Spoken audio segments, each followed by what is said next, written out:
ekskavatorimiz нормальный temperaturaga kelyapti aslan. Рабочий temperaturaga. Охлаждающий жидкость 50 bo'ldi. Mana bu hammasidan ko'tarilyapti. Hozir bunday qolsa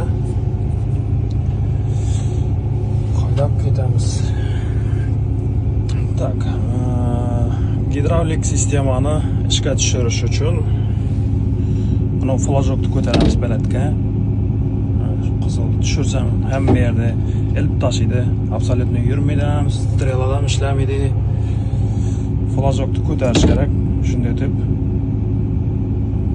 hamma gidravlik sistema ishga tushadi. Bu yoqda endi gazni sredniga qo'yib olamiz. Buni to'g'lab, mana gazni men постоянный 8 da qo'yib yuraman. O'zi 10 gacha, mana polni 10 gacha. Shu 7-8 da qo'yib yuraman. Пока ish vaqtida ko'paytirasan. Pustoy turgan vaqtida, bunday yo'lda samoxod bilan yurgan vaqtida ozaytirib qo'ysam ham bo'laveradi.